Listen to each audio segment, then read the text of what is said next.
When VeryDarkMan and an angry crowd of protesters marched directly to the governor's doorstep to demand answers about the kidnapped school children yesterday, things were about to get chaotic. But what Governor Seyi Makinde said next shocked absolutely everyone. Today we're breaking down this intense standoff between Nigerian citizens and the state government. Trust me, the governor's response about collateral damage and his own life expectancy is something you need to hear. Please ensure you drop a like, comment, and also share this video. And let's dive into it right away. You have to keep quiet. The governor said he wants to listen to us now. If you don't keep quiet, you'll not be able to hear us asking any questions. Please, keep quiet. Please, keep quiet. We came here for one reason. We are here for one reason. Because we want banditry, terrorism, kidnapping to stop in Nigeria. It's quite unfortunate that the issue that is bringing us today happened in Oyo State. However, it didn't start from here, but I'm happy that this one is bringing us together. So we are here to ask the governor that when are the children coming back? And what is he doing to bring the children back? And also, we are here to also commit ourselves that if the governor does not have men, we are ready to volunteer ourselves to go into the bushes with the police, army, Air Force, any security operatives that are ready to go into the bush.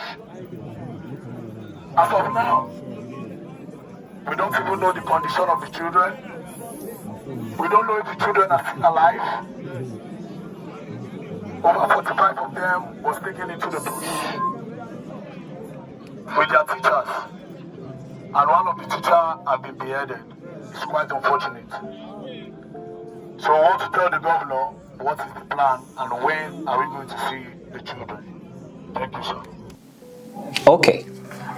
First of all, let's talk about VDM's transition from an internet critic to a community mobilizer. You see, love him or hate him, pulling up to a government house with a crowd to demand accountability. It takes really serious guts. And over there he did point out a devastating reality. 45 nursery and primary school children have been gone for a month, and a teacher was beheaded. Take a close look at his offer. He says if the governor doesn't have enough manpower, civilians are ready and are willing to grab their boots and also march into the forest alongside the army. This is actually the peak level of frustration in Nigeria right now. Citizens offering to do the military's job just to get results. Okay then, let's see how Governor Makinde handles the pressure. Let me tell you that I will tell you the truth and nothing but the truth. One, if I am not in government, I will be with you. I will be protesting also. Assuming I am not the governor of Oyo State. So, I do not have anything against what you are doing.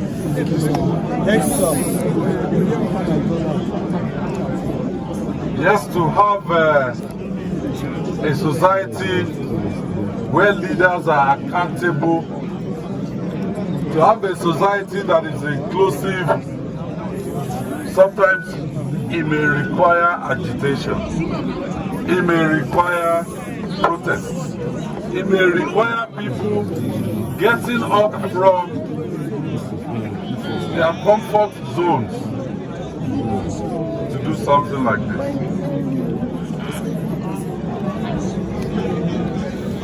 I will not shift blame, but our reality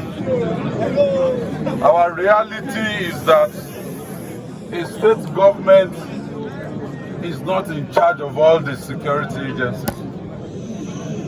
I'm not, as the governor of Oyo State,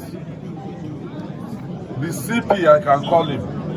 We can meet, but I cannot deploy him. If I say go to XYZ, he will need to get approval from the Inspector General of Police. What? The same thing with the military. Did the Nigerian governor just say, if I wasn't in government, I'd be protesting with you? This points to honesty, but that's actually a wild thing to hear from a leader. But here is an educational fact for anyone watching outside Nigeria. Governor Makinde is highlighting a major structural flaw in the Nigerian constitution. Governors are called the chief security officers of their states, but they don't actually control the police or the army. The commissioner of police still has to call Abuja for permission before taking major orders. So Makinde is essentially saying, I want to deploy them, but my remote control doesn't have batteries. But this is actually a sad reality of state versus federal power.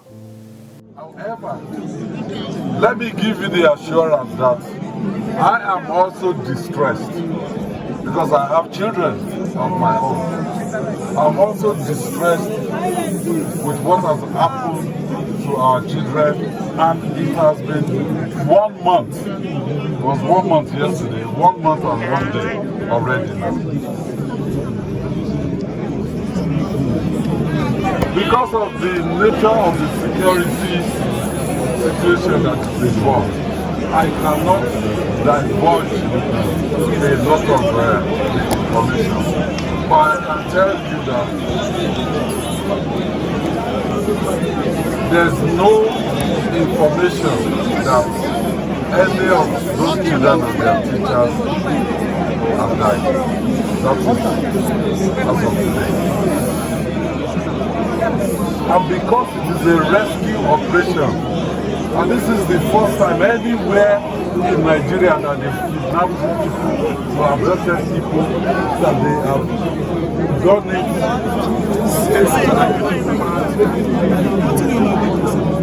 This is the first time they've done it to nursery and primary school children. This is the first time. And these are children that they cannot even run or do anything for themselves.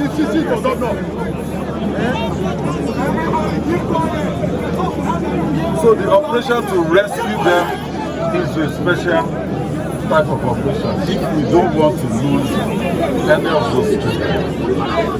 I give you the assurance that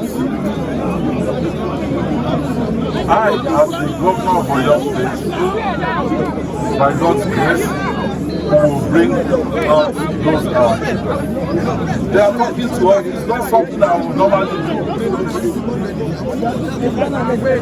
Government starts negotiating with bandits. It means surrendering sovereignty to the bandits. But in this special situation, if we want those children alive, we have to bend backwards. But once it is, once the children are out, I give you the assurance that it will not occur again in Oyo State. Now, this is where the conversation gets incredibly heavy. and deeply strategic. You know, we see Governor Makinde here bringing out a heartbreaking point. These are nursery and primary school kids.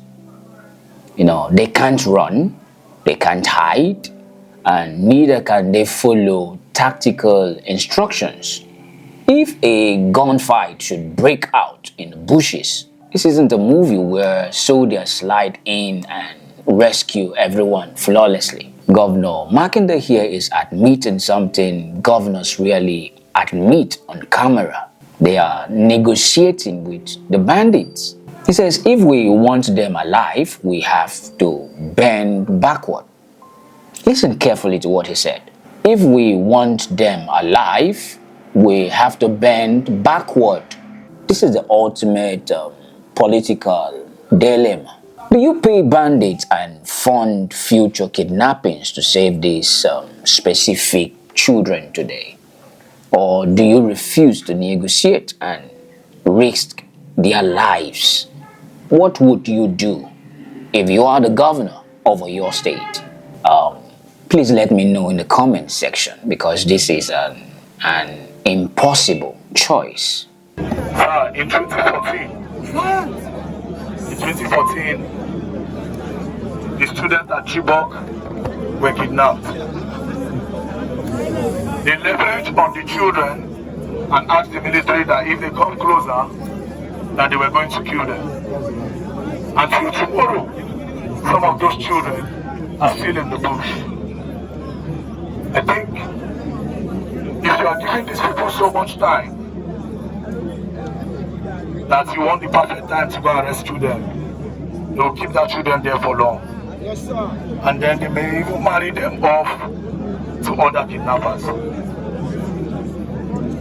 At the end of the day, there must be collateral damage to send a message to these kidnappers once and for all. So please, sir, that is why we are saying enough is enough. And if you are ready, we are all ready to go with you into the bush and do it today or tomorrow. Because these people, the moment they push you and you are not able to push them back, I have been studying them for the longest. They will claim the land. Very soon, they may start asking you for levy. The farmers must soon be paying levy to stay in Oyo State. Like I said, you did not go into the bush when they killed the teacher. You were not there when they killed the teacher. Nobody tried to force themselves inside and they killed the teachers. So, Mr. Governor, I think this is the time you let those terrorists and those bandits know that we actually don't care. There will be collateral damage and we are all ready for it. Wow. VDM just looked a governor in the eye and said we need collateral damage.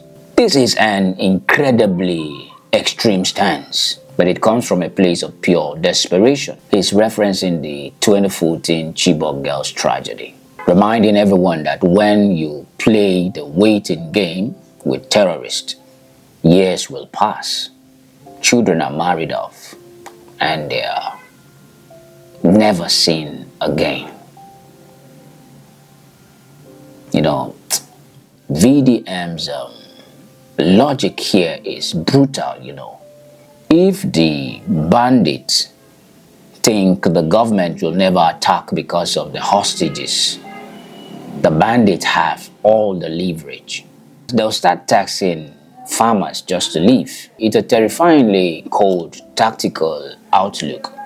And this is basically saying that some might die, but we must crush the enemy. You can definitely feel the tension in the air shifting right here. Thank you so much for that position. First, let me make it very, very clear. Oyo State is not Chibok, and it will not be Chibok. We have lost men, even soldiers, officers. I can confirm to you that a lieutenant in the Nigerian army was killed a few days ago.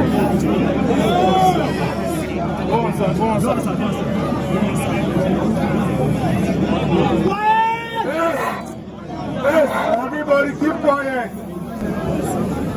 And as for Nigeria, if you ask me, in an atmosphere of security, asking for those children to come out, I will do it. I have lived a good life. I'm almost 60. It doesn't matter. My own father died at 76. So that is please, I beg of you. We've been monitoring you. So you started this morning. No. You are not destroying anything, and our children will never be in the same situation in a civilized manner. We're doing everything. Let us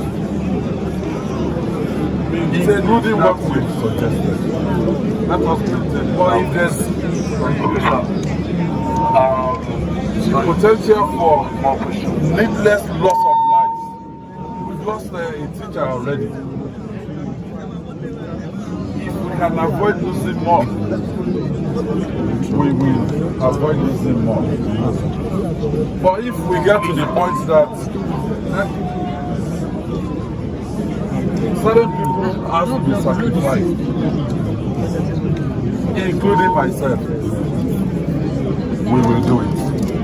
Wait a minute. Did Governor Makinde just pull out his age and his father's death certificate to prove a point? He literally said, I am almost 60. My dad died at 76. I've lived a good life. I will sacrifice myself if I have to. But on a serious note, he reveals that the military is already taking casualties. A lieutenant was recently killed in the state trying to handle this. And Governor Makinde has insisted that Oyo State will not become another Chibok. And he promises that they will get the children out without the situation dragging on forever. You know, this video actually shows us a raw glimpse of governance meeting street activism. You have a desperate populace willing to risk collateral damage and a distressed governor trying not to get a bus full of toddlers killed. Well, my take here is that at the end of the day, when you strip away the politics, the protest, the press conferences, and the internet back and forth, we are all left with one devastating, heartbreaking reality. 45 innocent nursery and primary school children are sleeping in the dirt tonight. Think about that for a second. These aren't adults who can fight back. These are babies. Children who should be in a classroom learning or at home laughing with their parents. They are instead surrounded by armed men in a dark, unforgiving forest. We cannot even begin to comprehend the pure terror flowing through their minds every single second the sun goes down. And then think about their mothers and fathers. Can you imagine the agonizing pain of looking at your child's empty bed for over a month, wondering if they've eaten, wondering if they are crying out for you and you aren't there to protect them? The psychological torture these families are enduring right now is a weight no human being should ever have to carry. A piece of their heart has been ripped away, and every day that passes without answers is a lifetime of trauma. Whether you believe in VDM's aggressive approach or the governor's caution negotiations, we must agree on one thing. This cannot just become another statistic. Nigeria cannot keep breaking the heart of its own children. As we close this video, let's keep these children and their families in our thoughts and prayers. May they be rescued swiftly, safely, and completely intact. Thank you for watching. You can please drop a comment below with your hopes for these children, the teachers. Share this video to keep the awareness alive. And I'll see you all in the next one. Bye for now.